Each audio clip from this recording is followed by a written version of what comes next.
Good morning বন্ধুরা।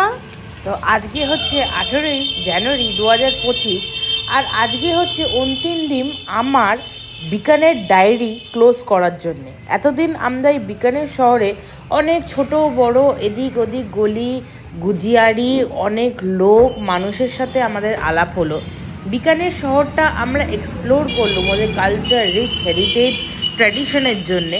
এখন বিকানেরকে tata বলার সময় এসে গেছে। এটা লাস্ট ভিডিও, যে ভিডিওটা আমার কাছে খুবই দুঃখজনক। কারণটা হচ্ছে এত সুন্দর ছোট একটা ট্র্যাডিশনাল রাজস্থানের পিওর যে গ্রাম, এই একটা বড়াসা যে গ্রাম হ্যাঁ, ওটা আমরা ছেড়ে আজকে চলে যাচ্ছি টুয়ার্ড যোধপুরের উদ্দেশ্যে। তো কিছু কথা তোমাদের সাথে শেয়ার করতে চাইলাম যে এখানের খরচা কীরকম, এখানে তোমরা কোথায় থাকতে পারো, কোথায় খেতে পারো, কীরকম টোটো অটো ভাড়া। তো চলো কিছু নাটশালে আমি তোমাদের সাথে সব কিছুই শেয়ার করার চেষ্টা করছি। তো যেরকমটা জানো, বিকানেরে যখন আমরা পৌঁছলুম 10 তারিখ, তখন আমাদেরকে রিটায়ারিং রুমে থাকতে হলো। 11 তারিখের দিন আমরা মতি ভবন মহাত্মা ধর্মশালার পেছনে মতি ভবন আমরা 850 করে রুম রেন্ট দিয়ে রুম ট্যারিফ দিয়ে আমরা রয়েছিলাম। খেয়েছি আমরা কৃষ্ণা হোটেল, একদম মহাত্মার একদম পাশে। মিনিমাম আমরা 150 টাকায় দুজন ইজিলি খেয়ে নিতে পেরেছিলাম। আমাদের দিনের খাওয়ার খরচা 300 থেকে 400 টাকার ভেতরে হয়ে গেছিলো। মিষ্টি ফিষ্টি কেনার জন্যে আমরা গেছিলাম বিকানেরি নমকিন ভান্ডার, তারপরে আমরা আগরওয়ালেও গেছিলাম। তো এগুলো সব কিছুই ভিডিও তোমরা দেখেছো। আর এখানে টোটো অটো ভাড়া তোমরা মানে হায়েস্ট 50 টাকা, কর্ণী মাতাও তোমরা 500 টাকার ভেতরে ইজিলি চলে যেতে পারবে। তো এটাই হচ্ছে ব্যাপার। আর এখানে ট্যুরিস্ট স্পটগুলো আমি একটু বলে দিচ্ছি। এখানে হচ্ছে জুনাগড় ফোর্ট, রামপুরিয়া হাভেলি, কর্ণী মাতা, এই তিনটেই হচ্ছে এখানে বিখ্যাত। বাকি তারপরে তোমরা যদি আরও ঘুরতে চাও সেটা আলাদা ব্যাপার।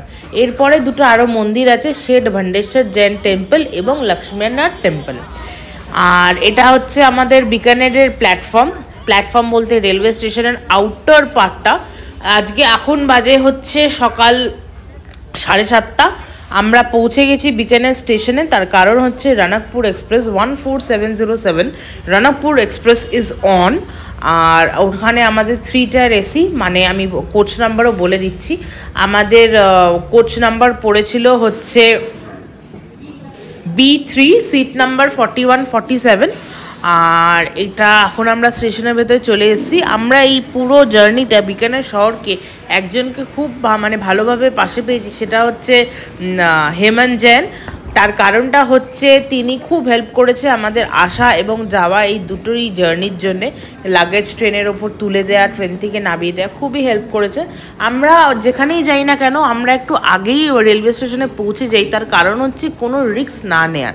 আমরা রেলওয়ে স্টেশনের কাছেই ছিলাম, কিন্তু আমরা আগেই চলে এসেছি, 7:30টার ভেতরেই চলে এসেছি। কারণ আমাদের ট্রেনটা হচ্ছে 8:10, যেটা লালগড় থেকে আসে, বিকানেরে স্টপ দেয় রনকপুর এক্সপ্রেস। এই ট্রেনটা আপ টু দাদর অবধি যায়।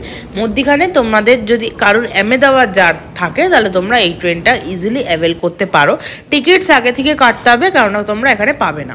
আমার এখানে 3 tier AC Bikaner to Jodhpur Ranakpur express দুজনের টিকিট 1040 টাকা পড়েছে। স্লিপার করতে পারতাম, কিন্তু এত ঠান্ডা তোমরা পারবে না মানে নিতে। কেননা গেলবার করেছিলাম, এতটা কষ্ট হয়েছে যে আমি প্রণ করেছিলাম যে আমি কোনোদিন মানে স্লিপারে যাব না। তো 3 টায়ার এসি করেছি। এটা আমার কোচ তো আমি বলেই দিয়েছি আমার কোচ নাম্বার কত, সিট নাম্বার কত। এটা গোটা রেলওয়ে স্টেশনটা খুব নিট অ্যান্ড ক্লিন আর খুব বড়। আর কুয়াশা ফগ আমি জানি না তোমরা আমার ফোনে কতটা দেখে বুঝতে পারছো। যখন মানে ধর্মশালা থেকে যখন আমি আসছিলাম টুয়ার্ডস রেলওয়ে স্টেশন, তখনই মেন ফগটা ছিল, যেটা আমি তোমাদের সাথে শেয়ার করতে পারিনি কারণ হাতটাই বার করতে পারছিলাম না। এই যাওয়া ভিডিও আমি করেছি, আমার হাতটা পুরো ফ্রোজেন হয়ে গেছিলো, মানে ফ্রিজ হয়ে গেছিলো। তারপরে আমি অনেকক্ষণই মানে পকেটে হাত ঢুকিয়ে, মানে জ্যাকেটের পকেটে হাত ঢুকিয়ে তারপরে গরম করেছি। তো এই ভিডিওই তোমাদের সাথে শেয়ার করতে পারলাম। আর আমাদের ট্রেনের এটা হচ্ছে ইন্টিরিয়ারটা। ট্রেনের ভেতরে আমাদের একটা সাইড লোয়ার আর লোয়ার নিয়েছিলাম, যেখানে আমাদের 8টা লাগেজ আমরা গুছিয়ে তুলেছিলাম। আর আজ থেকে আমাদের যোধপুর অধ্যায়টা শুরু হলো, যোধপুর স্টোরিজটা শুরু হলো। বিকানের স্টোরিজ শেষ করলাম আর যোধপুরকে আমন্ত্রণ জানিয়ে দিলাম। আমাদের জার্নির দ্বিতীয় অধ্যায় আমরা শুরু করছি। রানাকপুর এক্সপ্রেস দিয়ে। এইবার ওখানে গিয়ে কোথায় থাকবো কি করব সেটা পরপর তোমরা ভিডিও পেয়ে যাবে। ভিডিওগুলো ভালো লাগলে তোমরা সবাই জানো একটা লাইক কমেন্ট শেয়ার এবং চ্যানেলটাকে সাবস্ক্রাইব করো, তাতে নতুন নতুন আরও ভিডিও তোমরা আরও এক্সপ্লোর করতে পারবে আমার চ্যানেলে। আর বিকানের এক্সপ্লোরেশন ভিডিওগুলো সবকটা আমার চ্যানেলে আছে। কিছু কিছু ভিডিও আছে যেগুলো আমি লিঙ্কও ডেসক্রিপশনে দিয়ে দিয়েছি, তোমরা গিয়ে ইজিলি দেখতে পারবে। আর আশা করি আমার ভিডিও দেখে তোমাদের যারা একা আসছো তারা মানে নার্ভাস হবে না, কারণ বিকানের এতটা সুন্দর ভালো একটা ছোট্ট একটা জায়গা যেখানে খুব ইজিলি এনজয় করা যায়, ঘোরা যায়। আর এত পরিবেশটা ভালো, মানে এনভায়রনমেন্ট, পরিবেশ, ক্লাইমেট এতটা সুন্দর, ওয়েদার এতটা সুন্দর যে যাই খাও না কেন তোমার ডাইজেস্ট তো হয়ে যাবে। আর পিওর ভেজ খাবার, আর ভেজগুলো মানে বাকি এবার যত আমরা এগোবো এই কোয়ালিটিটা হয়তো আমরা পাবো না। বিকানেরের সাথে আমাদের আলাদাই কিছু একটা সম্পর্ক আমাদের যুক্ত হয়ে গেছে, যেটা 2021 সাল থেকে, যে বিকানেরকে ভুলতে পারছি না। 12259 এখনও আমাদের মনের ভেতরে আছে। আর বিকানের তো কি বলবো, বিকানেরের গলি সবই আমি আবার মিস করব। আশা করি আবার যেন সামনের বছর আমি আবার বিকানের আসতে পারি আমার পরিবারকে নিয়ে, আর এইভাবেই যেন চুটিয়ে আনন্দ করতে পারি বিকানের। এই বিকানেরকে এবার টাটা বাই বাই বলার সময়, যেটা বড় কঠিন আর বড় কষ্টজনক, কিন্তু একটা নতুন জায়গাকে আমন্ত্রণ জানাতে গেলে তো একটা পুরনো জায়গাকে ছাড়তে হয়। তো সেই টিম স্পিরিট নিয়েই আমরা এগিয়ে পড়লাম আমাদের যাত্রার দ্বিতীয় অধ্যায়, সেটা হচ্ছে যোধপুর। তো চলো যোধপুরে গিয়ে আমরা কি করছি এবং কিভাবে আমরা রুম ফেসিলিটিসগুলো পাবো, কোথায় থাকবো, কি সিস্টেম, সেগুলো তোমাদের সাথে আমি শেয়ার করব। আচ্ছা, এই ট্রেন রুটটা আমি একটু বলে দিচ্ছি। এটার ফার্স্ট স্টপ দেবে তোমাকে দেশনুক, তারপরে দেবে নখা, তারপরে দেবে নগর, তারপরে দেবে মেরটা রোড, তারপরে দেবে গোটন, রায়কাবাগ, যোধপুর। এগুলো হচ্ছে স্টপ আপ টু যোধপুর অবধি, এতগুলো স্টপ তোমায় দেবে। এর মধ্যেখানে ইন্টারমিডিয়েট স্টেশন আছে যেগুলো দাঁড়াবে না। আর রায়কাবাগ হচ্ছে যোধপুরের আউটার পার্টটা, মানে রায়কাবাগ আর যোধপুর খুব একটা ডিস্টেন্স নেই, তোমরা হেঁটে বা অটো করে ইজিলি 20 টাকার ডিস্টেন্সে তোমরা চলে যেতে পারবে, কোনো অসুবিধা নেই। তো রায়কাবাগ আর যোধপুর, রায়কাবাগ যখনই আসবে তোমরা লাগেজ নিয়ে প্রিপেয়ার্ড হয়ে থাকবে, কেন যোধপুর আনেওয়ালা হ্যাঁ। আর এই ট্রেনটার একটা খাসিয়াত হচ্ছে এটা বিকানের প্ল্যাটফর্ম 1 দিয়ে ছাড়ে আর যোধপুরও প্ল্যাটফর্ম 1এই নামায়। এই ট্রেনটার ডিউরেশন হচ্ছে 6 ঘন্টা, মানে সাড়ে 8টায় ছেড়েছে, আমাকে পৌনে 1টার সময় এ নামিয়ে দেবে। তো মিনিমাম 6 ঘন্টার ভেতরে আমি ইজিলি যোধপুর এটাই পৌঁছে যাব। আর এর টিকিটস অ্যাভেলেবেল থাকে, তো তবুও আমি বলবো রিজার্ভেশন করিয়ে নেওয়াই ভালো। তো এনজয় করো আমার এই পুরো পথটা, পুরো ট্রেন জার্নিটা তোমরা এনজয় করো। বেশি কথা না বলে তোমাদেরকে দেখাই যে কোন কোন পথ ধরে আমরা এগিয়ে চললুম আমাদের দ্বিতীয় ডেস্টিনেশন যোধপুরের দিকে।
যোধপুর নামলুম, এখন বাজে পৌনে একটা না 12:55 মনে হয় বাজে।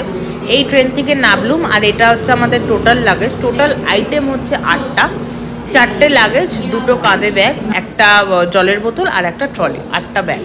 তো এটা যোধপুর পুরো প্ল্যাটফর্ম, এটা প্ল্যাটফর্ম নাম্বার 1। এখানেও রিনোভেশনের কাজ চলছে বলে একটু অন্যরকম তোমরা দেখতে পাবে, কারণ প্রথম ভিডিওতে তোমরা পুরো ওয়েল ফ্লেজেড তোমরা দেখতে পেয়েছিলে যে আমাদের যোধপুর স্টেশনটা কীরকম, কিন্তু এখানে রিনোভেশন সাইডে কাজ চলছে বলে এটা আমরা এখানে এক্সিট যেখান থেকে এক্সিট হয় সেই জায়গাটাকে চেঞ্জ করে দেওয়া হয়েছে, এক্সিট মার্কটা চেঞ্জ করে দেওয়া হয়েছে। কিন্তু welcome to Jodhpur, welcome to Jodhpur city. এবার তৈরি হয়ে যাও যোধপুরের বিভিন্ন রকমের অটপটা খুব সুন্দর সুন্দর ভিডিও তোমরা এক্সপ্লোর করার জন্য আমারই সাথে। তো এটা যোধপুর স্টেশন থেকে এবার আমরা বেরোচ্ছি আমাদের লাগেজ নিয়ে। মা ওখানে 3-4টে ব্যাগ নিয়ে নিয়েছে ট্রলির সাথে, আর আমি আমার হাতে একটা আমার ট্রলি আর একটা ফুড ব্যাগ নিয়ে আমি এবার ভিডিও করতে করতে হাঁটছি। আর তোমাদের সাথে শেয়ার না করলে তখন তোমরা বলবে কি আপনি শেয়ার করেননি। আর আমাদের সাথে একটা বিসলারি জলও নিয়ে নিয়েছিলাম, কারণ যেখানে আমরা থাকবো তো প্রথম ধাক্কায় জল ফল কী করে মানে পাবো না পাবো, ওর জন্য আমরা নিয়ে রেখেছিলাম। এটা হচ্ছে যোধপুর রেলওয়ে স্টেশনের বাইরের পার্টটা। এখানে তোমরা প্রচুর অটো টোটো পেয়ে যাবে, কোনো অসুবিধা নেই। তো প্রথমেই আমরা যাচ্ছি মহেশ্বরীতে রুমের জন্য। এখান থেকে মহেশ্বরী 80 রুপিস, কিন্তু যেহেতু ভিডিওটা আমি পরে এডিট করতে বসছি বলে আমরা আনফর্চুনেটলি মহেশ্বরীতে রুম কোনো পাইনি। আমরা Raman palace, hotel Raman palace, এর ডিটেলস ভিডিও আমি তোমাদের সাথে পরে শেয়ার করে দেবো। ওখানে আমরা উঠেছিলাম, তারপরে আমরা কোথায় উঠি সেটা একটা তোমাদের সাথে সারপ্রাইজ রইল। আর তারপরে আমরা খেতে এসেছিলাম প্রিয়া হোটেলে আমাদের লাঞ্চটা। আমরা 2-2.5-এর ভেতরে লাগেজ রেখে একদম প্রিয়া হোটেলের একটা মাস্ত থালি, প্রিয়া স্পেশাল থালি নিয়েছিলাম, যেখানে ডাল ফ্রাই দিয়েছিল, পনির কা সবজি দিয়েছিল, গট্টে শাহি গট্টে দিয়েছিল, বুন্দি রায়তাটার তো কোনো জবাবই হবে না, রুটি দিয়েছিল, এখানে একটা মিষ্টি ছিল, পাপড় ছিল, লসন কা চাটনি, অরেক চাটনি আর পেঁয়াজ। তো এখানে রুটির দাম শুনলে তোমরা কিন্তু একদম পাগল হয়ে যাবে, এখানে রুটি কিন্তু অনেক দাম। আমাকে আমার গোপাল দেখালো যে তুমি যোধপুর থাকার জন্য চাকরির জন্য বলছো, দেখো যোধপুরে মহেশ্বরী তোমাকে আমি দিলাম না, তাহলে তুমি কী করবে?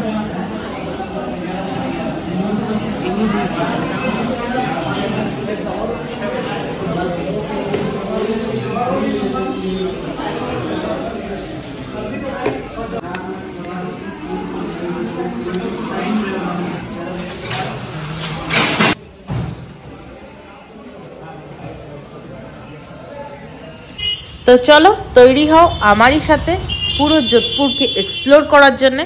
এরপর পরপর যোধপুরে আমরা কি করছি, কোথায় থাকছি, কি খাচ্ছি, কোথায় কোথায় ঘুরছি, কি এক্সপ্লোর করছি, সবই এই চ্যানেলে থাকবে। তো তোমরা খেয়াল রেখো, এই চ্যানেলে নতুন নতুন ভিডিও পোস্ট আমি করব ইন রেগুলার ইন্টারভেলস। আর এটা হচ্ছে যোধপুর শহর, যতটা বিকানের তোমরা দেখেছো তার একদম বিপরীত হচ্ছে যোধপুর। আশা করি তোমাদের আমার সব ভিডিওগুলো ভালো লাগবে এবং তোমরা আমার চ্যানেলকে সাবস্ক্রাইব এবং ভিডিওগুলোকে লাইক কমেন্ট করতে ভুলবে না। তো নেক্সট ভিডিও আমি খুব শীঘ্রই আপলোড করব, এবং সঙ্গে থাকো, পাশে থাকো এবং নেক্সট ভিডিওর জন্য প্রস্তুতি।